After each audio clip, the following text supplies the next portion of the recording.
Chico, my wet dog. Come, come, going home. Let's go this direction, then we can get home very soon. He is quite sick. Tried to poo 3 times, vomited twice. Not much coming out of him anymore.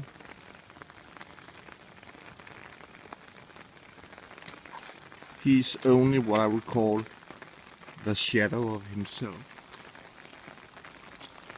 So sad about him. And it rains a lot.